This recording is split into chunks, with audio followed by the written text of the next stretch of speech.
반갑습니다. 경미 채널 김도현입니다. 자, 이번 수업은 서울 도봉구 창동 동화청설 아파트 경매 수업을 하도록 하겠습니다. 요즘 언론 매체에 서울 아파트 값이 다시 오르니, 서울 부동산 시장이 다시 움직이니, 어떤 이런 기사들이 좀 나오고 있습니다. 그래서 작년 가을쯤에, 여름 지나서 가을, 초가을쯤에 그 서울 아파트 가격이 급등했었습니다. 자, 그때 제가 그 경매 수업 많이 하면서 그 시장이 어떻게 움직이는지 한번 많이 살펴봤는데, 물론 낙찰가 적중은 굉장히 떨어졌습니다. 그 시장의 반응 움직임이 과거의 입찰 경쟁자들의 생각을 예측하기에는 부적합했다. 자, 이렇게 볼 수 있겠죠. 자, 지금 시장은 어떻게 움직이는지 한번 살펴보기 위해서 수업 재료로, 수업 사건으로 제가 선택했습니다. 2018차경 10만 67호 서울지방 북부지방법원 본원.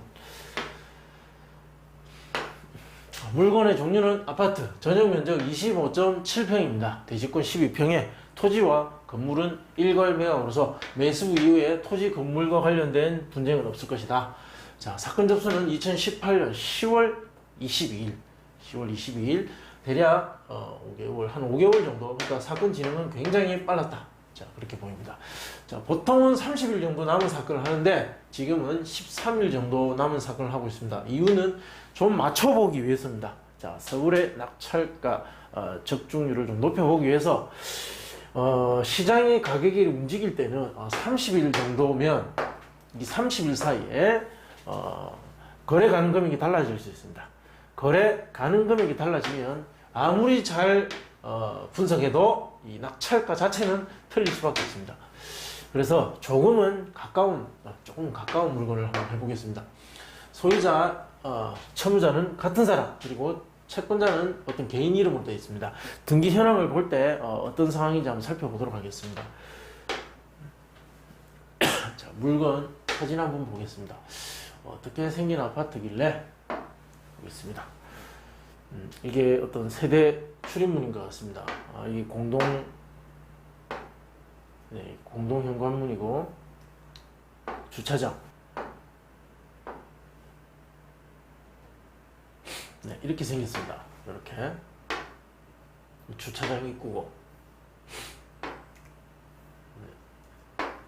지금 어떤 이런 사진 그림만 봤을 때는 아파트 자체는 되게 좀 좋은 아파트 같습니다.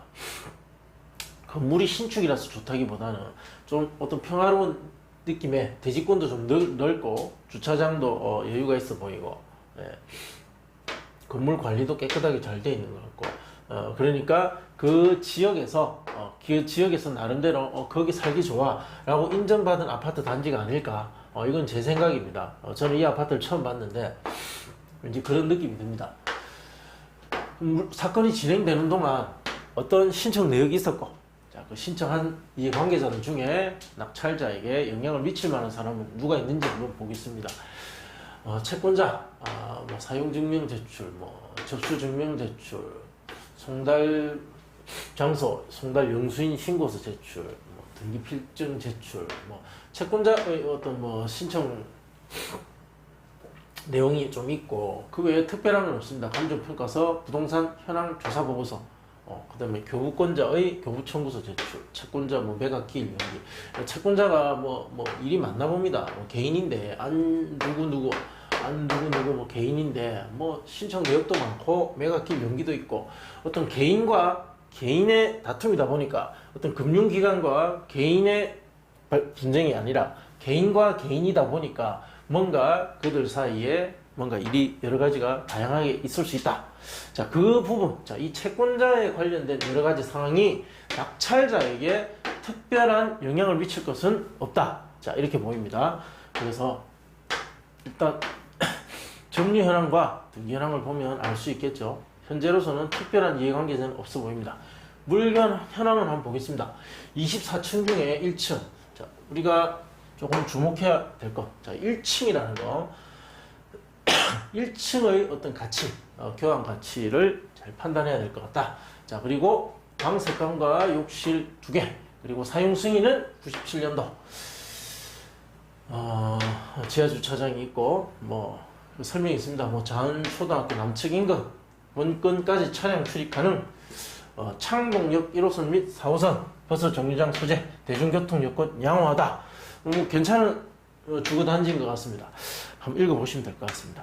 자, 특별한 이해관계자는 없었습니다. 다음 시간에 임차 현황과 등기 현황 살펴보고 낙찰가에 어떤 부분을 반영해야 될 것인지, 그것의 금전적 가치는 얼마인지 한번 계산해 보도록 하겠습니다. 자, 두 번째 시간, 누가 살고 있는지 한번 보겠습니다.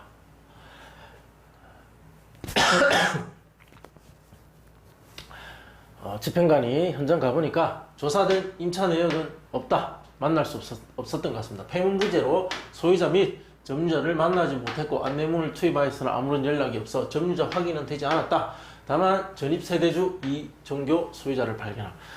지금 소유자가 채무자이고 그가 거주하고 있을 가능성이 굉장히 높다. 여기 보시면 소유권 이전 97년도에 현재 소유자가 이걸 샀고 2015년도에 가압류가 있습니다. 현재 경매, 강제경매를 신청한 이분의 채권 금액은 지금 현재 2억 1,500, 그리고 강제경매 신청 시 청구금액이 1억 3천, 1억 9,300, 99만 9,326원 뭐 이렇게 되어 있습니다. 그러니까 다른 어떤 관계는 깨끗한데 이 한 사람의 어떤 개인 채권 가지고 어떤 소송을 하고, 자, 그것으로 경매 신청이 들어왔다. 자, 그거죠. 이들 간에 어떤 감정적 다툼 분명히 있을 것이고 어떤 그들 간에 사정이 있을 것입니다. 자, 그것 때문에 아마 여기 보시면 한번 변경이 됐고 그리고 유찰됐고 현재까지 와 있다. 아마 어쩌면 이 날짜 이전에 그들 간에 뭔가 해결이 있을 수도 있겠다. 저는 그렇게 생각합니다. 왜냐하면 청구 금액은 뭐 해봐야 뭐 2억 정도인데 집 가치는 이 정도 나갑니다. 따라서 집의 가치가 훨씬 높기 때문에 이 금액 때문에 이 집을 포기하지는 않을 것이다. 뭐 이게 일반 상식적인 생각 아니겠습니까? 그럼 제가 준비한 자료 한번 보겠습니다. 만약에 이 집을 낙찰받는다면, 자, 소유자가 살고 있는 집을 낙찰받는다면 어떤 매수인 인수하게 될 부담이 있는가? 등기 현황을 보시면 가압류, 가장 빠른 선순위 말소 기준 권리가 될 수 있는 가압류 있었죠. 개인 현재의 채권자 이 가압류, 자, 이것이 말소 기준 권리가 되고 이 이후에 모든 등기는 소멸되겠죠. 해봐야 경매 기입 등기밖에 없었습니다. 등기부 기재사항에 인수사항은 없습니다. 관리비는 영향을 줄 수 있죠. 낙찰자에게 영향을 줄 수 있기 때문에 꼭 확인하셔야 됩니다. 각종 공과금은 관리비 포함인지 아닌지 관리실에 확인하시면 되고, 임차내역은 없었고 현재의 전입세대주는 소유자, 그 세대가 살고 있는 걸로 보입니다. 그렇다면 명도 대상자는 현재의 소유자 세대라고 봅니다. 현재 소유자 세대. 자, 이 사람들 명도하는데 걸리는 시간은 1에서 3개월 정도. 강제 집행을 한다면 300에서 약 한 400 정도, 이 정도. 그래서 300 정도에서 협의가 된다면, 그 이하에서 협의가 된다면, 그 이사비를 주고 내보낼 것을 저는 권장하고, 명도 소송 가능성은 희박합니다. 그러면, 감안해야 될 것은 이사비용 정도, 소유자의 점유를 가져오기 위한 이사비 정도 또는 강제 집행 비용 정도만 감안해서 낙찰가 계산을 하면 될 것 같습니다. 자, 다음 시간에 낙찰가 분석하도록 하겠습니다. 세 번째 시간 진행하겠습니다. 낙찰가 분석을 하기 위해서 시장 매물 매도 호가 확인하겠습니다. 동아청솔 동평일대 물건, 우린 1층이죠. 1층입니다. 1층이기 때문에 현재 호가하고 있는 물건들 중에 가장 저렴한 가격, 저층의 가장 저렴한 가격을 살펴볼 필요가 있습니다. 보시면 로얄층은 7억 초반대, 7억 거의 중반대에 육박하는 금액을 호가하고 있습니다. 그리고 중층은 7억 정도, 그리고 저층은 6억 8,500, 7억에서 내려간 금액, 6억 후반대 금액을 호가하고 있다. 물건은 많이 있습니다. 그리고 한 5천, 6천 정도 차이 나고, 지금 현재 가장 높은 호가는 7억 8천이 있습니다. 올 수리된 로얄동, 로얄층. 실거래가를 보면, 자, 2년치 실거래가입니다. 2018년도에 거래가 좀 있었죠. 거래가 많이 있다가, 자, 11월 달부터 뚝 끊겼습니다. 그럼 여기 보시면, 2018년 초에는 거의 5억 초반, 5억 초반입니다. 5억 초반대 금액을 보이다가 여름을 지나면서 6억으로 올라섰고 7억 숫자까지 보입니다. 자, 최고 7억 9,500까지도 있었습니다. 자, 이렇게 거의 최소 1억 정도는 충분히 평균 1억 정도는 올랐다. 그리고 거래 내역이 없다가 줄곧 없다가 3월 달에 발생했습니다. 그때 6억 후반대 중반에서 형성됐다. 그러니까 7억까지 호가를 갔지만 그 거래가 없는 사이 가격은 주춤했고 다시 6억대 수준에서 이제 이렇게 보시면 되는 게죠. 이렇게. 자, 실제 거래는 없었습니다. 호가가 여기서 올라가다가 이쯤에서 있다. 자, 6억 중반대 후반, 중후반. 자, 그럼 이 물건의 대상물의 가치는 얼마 정도일까? 지금 현재 1층이 6억 8,500 호가하고 있죠. 자, 이건 호가일 뿐입니다. 감정가는 6억 7,800만 원. 이 감정 자체가 뭐 특별히 잘못된 건 아닌 것 같습니다. 적절하게 된 것 같고, 다만 거래량이 많지는 않습니다. 여기 보시면 6억 2천에서 6억 5천 정도가 저는 거래 가능성이 가장 높다. 자, 지금 이거 호가고 있지만 6억 5천 정도면 움직일 수 있을 것 같아요. 그리고 거기서 좀 더 보수적으로 본다면 6억 2천 정도. 지금 중층 거래 내역이 6억 중반대 형성되고 있기 때문에 이 사이에서 보수적으로 본다면 이 정도. 그러니까 지금 급등하고 있는 신호는 없는 것 같습니다. 그건 아니고, 자, 좀 올랐다가 내려가서, 자, 이쯤에서 거래가 좀 이루어지고 있다. 자, 어떻게 될지는 좀 더 지켜봐야 되는 상황인 것 같습니다. 그리고 이 아파트로 그 인근 지역 모두를 설명할 수는 없습니다. 다만 아파트라는 게 이런 게 있습니다.